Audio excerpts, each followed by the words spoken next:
Most importantly, fill the frame. If your subject is a strong image, like a great face, really get tight on that face.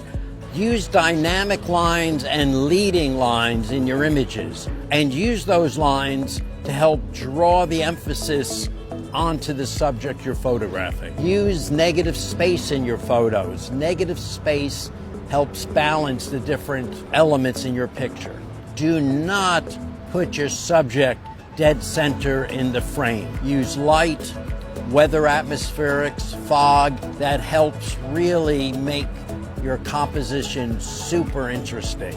Layer your composition. By having a foreground-background relationship, your composition helps tell a great story about a person, the environment, and what's going on. Hey Mike, can you please give me some quick composition tips for my next photo shoot? Sure thing, let's go through 3 of my favorite composition tips and I'll show you some examples as we go.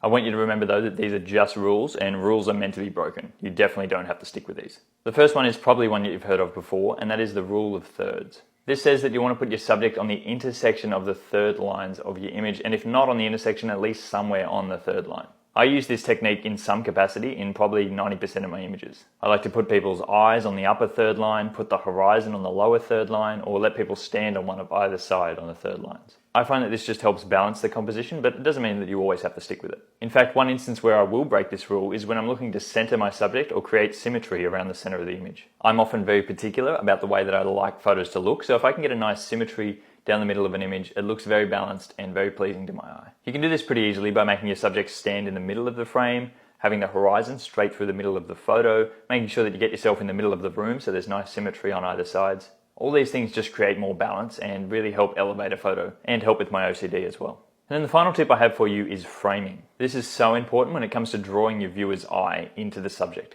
You really have to be conscious to look for nice frames when you're out taking photos and use a lens choice that's going to help center your subject within the frame. It's really one of those techniques that can be super impactful, but you can easily overlook it if you're too focused on your subject and not on what's behind them in the background. Whoa.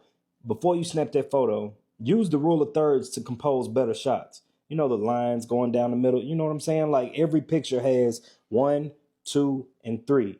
Even if you're going vertical, it's 1, 2, and 3. Put that person where they're supposed to be at and you'll have the best composed photo. And if you don't know what rule of thirds are, comment down below. I'll be happy to help you out. Jay Wilson Media told you. Day 1 of composition basics, and today we're covering framing. And basically this is when you use different elements in your scene to help frame your subjects. And this composition is one of my favorite ways to add depth to my photos, and when done properly it'll help your viewers focus in on the subject of your photos. And the great thing about framing is we can literally use anything to create this effect. So the next time you're out shooting, look for different frames in your scene to place your subjects within. But now, if you want to learn more about composition, then I have a free photography training covering everything in detail, and all you need to do to get access is DM me the word visual and I'll send it over. A lot of y'all be sending me y'all photos. They look good, don't get me wrong, they look good, but they could always look better, man. I feel like y'all forgetting one of the core basics in photography, dog. What's good with y'all boys, man? It's your boy Stretch, and it's Quick Tip Tuesday. We talking about tic-tac-toe today. Well, not really tic-tac-toe, but we talking about composition, as in rule of thirds, as in leading line. Now, the way that I use rule of thirds, I try to make sure whatever I'm shooting is filling up those boxes on that screen evenly. Either that or I try to line them up right on the line. Here's a couple examples.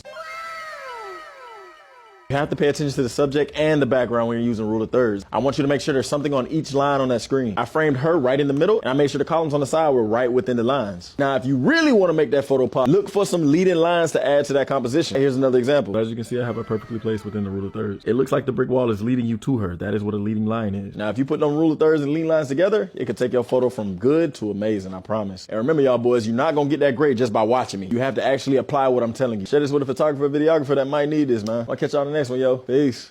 Have you ever noticed these weird lines on your camera or iPhone? Rule of thirds and compositions can be confusing. It's simply 2 vertical lines horizontally and vertically to separate your picture into 9 different squares. That's beautiful because all of these new intersecting points are now like highlights and heroes of your image. Your viewer's eye is going to naturally be drawn to one of these points. So that's why the rule of thirds is so important. Rule of thirds probably being the number one. It's a great place to start. Basically, the screen is divided into thirds, and we'll overlay that right now to make sure that, everything kind of lines up right and there's a center and you can balance things off each other. It all depends on what it is that you're trying to do, but the composition of your photo is huge, and rule of thirds is one way to get there.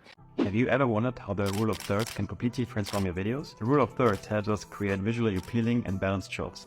Instead of placing your subject dead-centered just like this, use the rule of thirds using these lines. We now try to align your subject in one of these intersecting points. You can create a more dynamic and interesting composition. If you want to learn more about videography, just follow me for more.